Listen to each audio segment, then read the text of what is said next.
So I'm Kim LeBerry, CTO of Epic Games. Alistair Cole, Head of R&D at WETA Digital.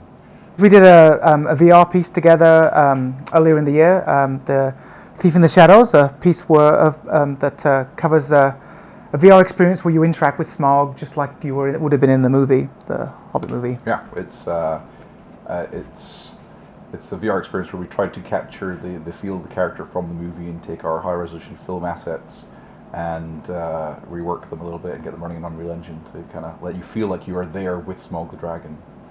Well, the scene in the VR, so what happened, we were traveling the Southern Hemisphere, visiting customers, and Jay Wilbur, who's our business development guy, who's like, let's go and see WETA and see if they're interested in using the engine. We pop over there, meet Alistair, who'd already been playing with the engine. You'd made a little piece already. Yeah, we just finished The Hobbit Battle of Five Armies, and we had a lot of assets that worked in real time, because on the mocap stage we're doing performance capture, we need real-time assets so the director can walk around with a virtual camera and see the world in real time. So we thought I'd been Oculus Connect that year and seen Crescent Bay, and we thought, look, maybe now is a good time to explore this VR thing. So we took some of our real-time assets and we took Lake Town and we took it and put some of that into Unreal Engine, and we had about 6 seconds of Smaug, and it was a really simple tech test. And we had Connect 2 integration that we had a plugin that we'd written to kind of give you a body in VR, and we pulled that together and then we shipped it to these guys, and it looked pretty good, I think. It was pretty awesome. So we were blown away. We didn't expect them to have been using the engine in the slightest. We just thought that, we'd try and pitch them on, hey, real time is a cool sort of transitional thing to be able to experiment with VR. The piece was pretty good, and we're like, well, GDC's around the corner. It was like, I think at that time it's probably 11 weeks away.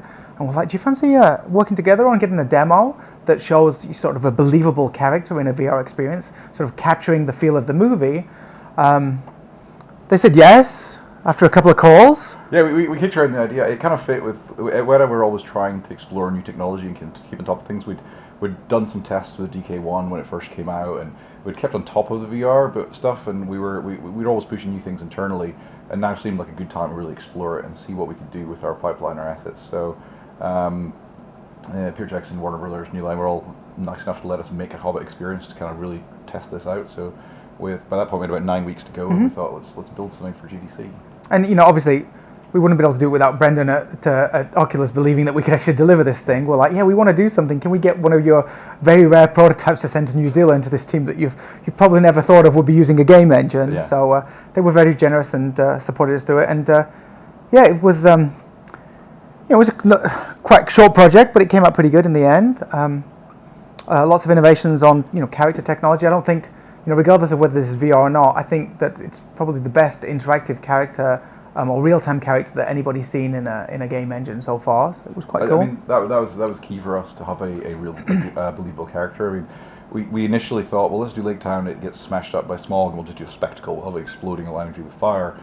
And then we kind of thought, well, there's various VR experiences are already out or are coming out like that we've seen. So we want to do a character. We want to try and bring a film quality character into real time in VR. So we went back to the film pipeline, and we animated it with the same animation system, the same blend shapes and everything else. We did a film shot, and we then we ran the muscle and skin and simulation. We have like a skin simulation and muscles under that on top of bones, and they all kind of work together to give the proper surface movements. We ran all that exactly as if it was going in the final film, and then we worked with Epic and we built some new technology which kind of let us run for the body joints and skinning, which kind of map closer to the final bake, because we had this basically ground truth, I guess this is what Smaug should do, and then we kind of tried to reverse engineer what you would do that in using just traditional skinning in games to make that work. And then for the face, we wrote a system that we extended some WETA technology and put it with work with these guys to get Unreal Engine, where we compress down the blend shapes and the morph targets and a small number of morph targets, and it runs the animation in real time. So he's as close to the film asset, I think, as we can get him, and that was like key for us. That's why we wanted to do this, to really try and push a believable character in VR.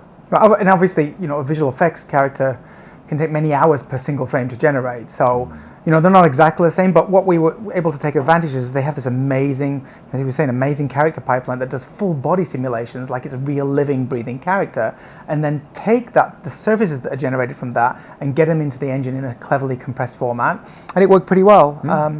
Lighting is always a challenge in VR. We've got to deliver, greater than high definition resolution in 2 eyes at 90 frames a second. So there was a bunch of optimization we had to do.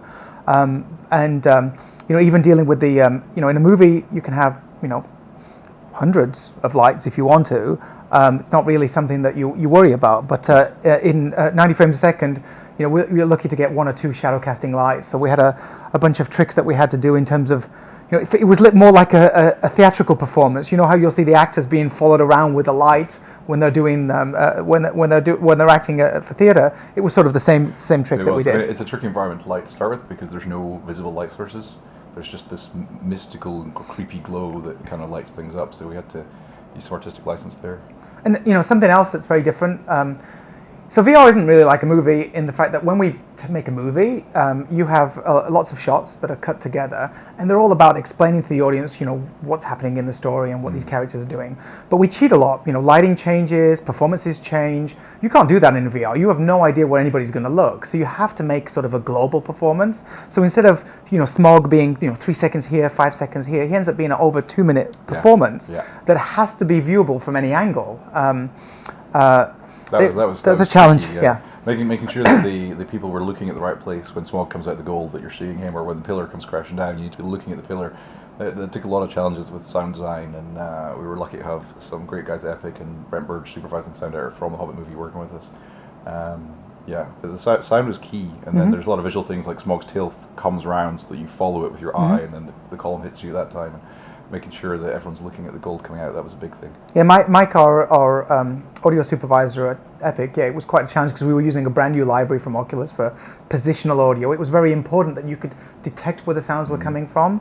And then on top of that, the lighting tricks that we were talking about, Nick Donaldson, who's our sort of senior technical artist for these VR demos, had to sit down with WETA and explain the big difference in between game lighting and movie lighting. And it was very interesting because the two industries work quite differently, but coming up with a common language and a picture tells 1,000 words. So getting reference lighting shots from the movie, talking about why that mood works and why you would be placing the light in a specific place was great for him. Yeah, we had a models guy, but we were down res in Smog to get him working, and we went through like 3 or 4 iterations of that. So he was working part time, and then we had less than 10 full time for sure.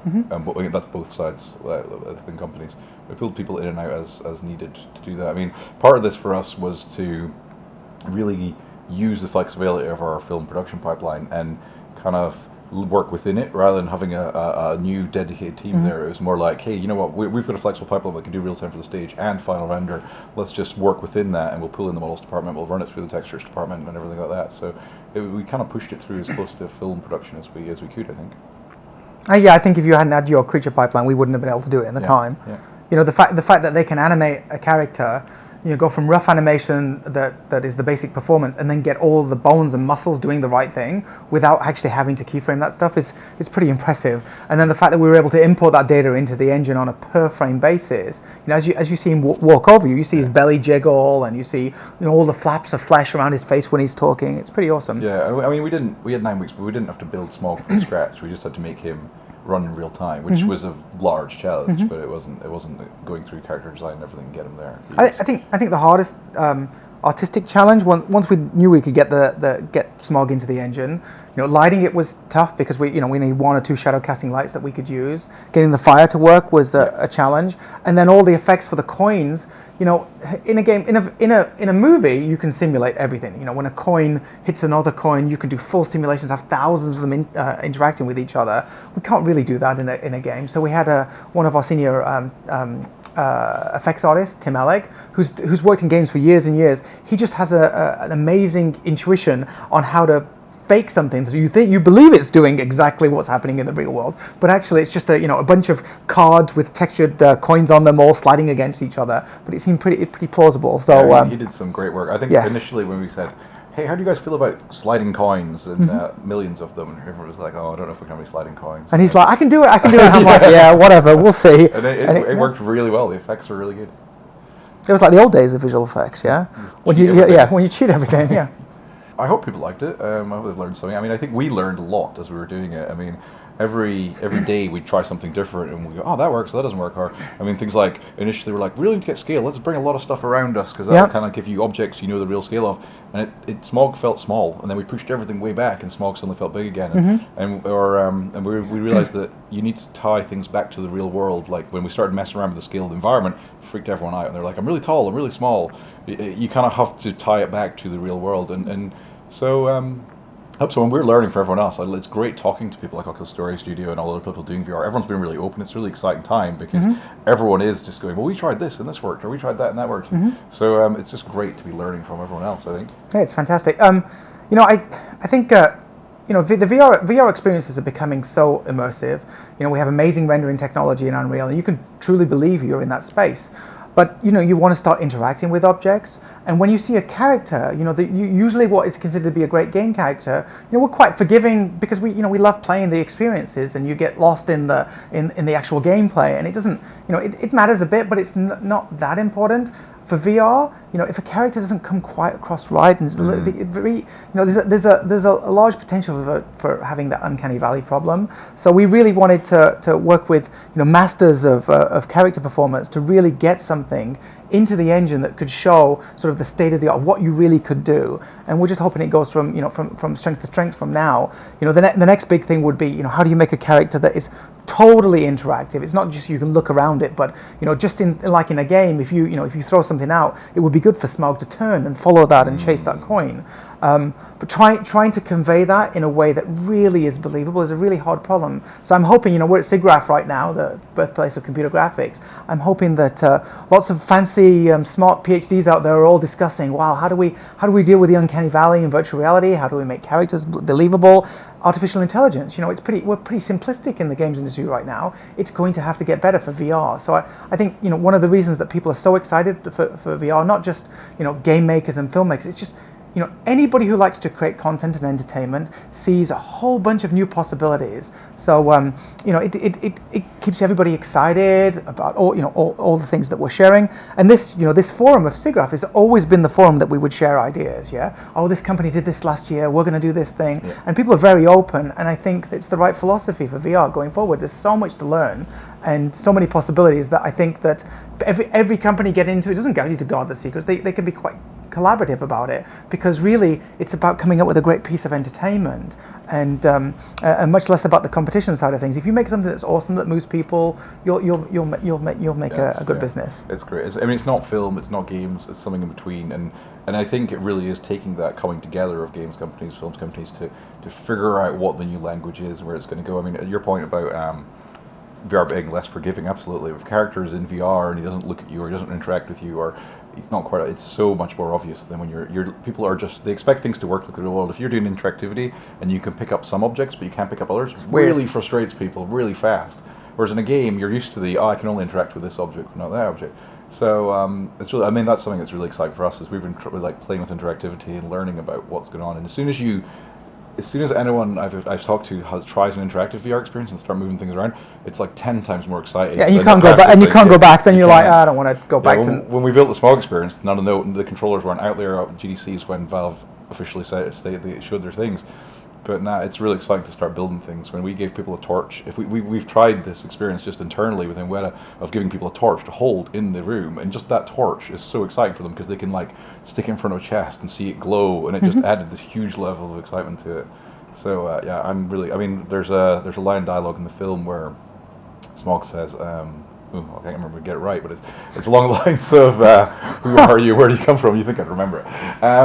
But having him talk to you, and if you were to say who are you and you were to respond, well, I'm Kim or Alistair, and he did something related to that, I mean that's getting voice recognition, but having a character that does something with you is so exciting. I think that's where this is going to go. I think this it's not going to be a static experience. It's not going to be, and it's not a pure video game. It's kind of, you want to be part of the story.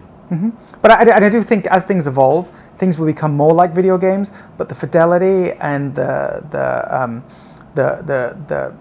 quality has to really go up to the next level for it not to be creepy in a VR experience.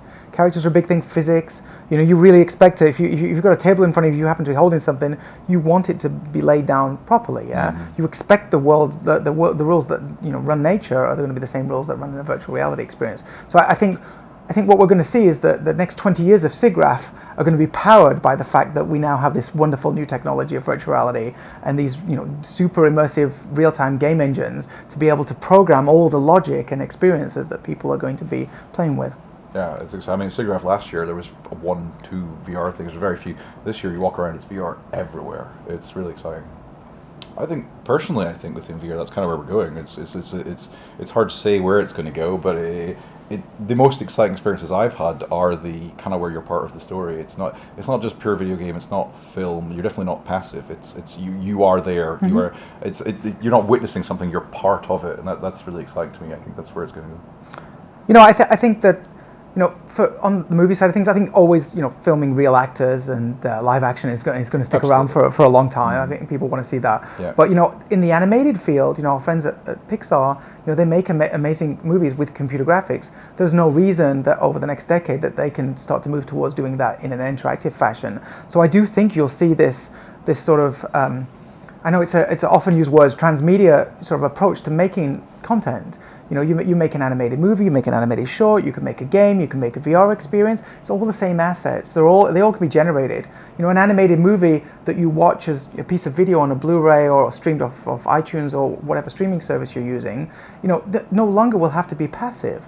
We did that Kite cinematic earlier in the year that, yeah, sure, it's not a Pixar movie, but it looks pretty good as a short. So imagine a world where you can customize the movie, change the goods, share it with your friends, add your own shots. There's going to be a whole interesting world, and I think VR will be part of that world of interactive computer graphics content. Yeah. I don't think film's going anywhere soon. I don't think games are going anywhere soon. I think it's just, it is some sort of convergence there, but it's moving forward. Mm-hmm. It's a new thing that will just be added. We don't have any projects we can talk about at the moment, but we're continuing to explore everything. We've got the HTC Vive, we've got Oculus Crescent Bay. We're talking soon about Morpheus. We're keeping on top of all these things, and we're exploring a whole bunch of different things. I think it's a really exciting space, and it's something we're keen on, but nothing we can talk about right now.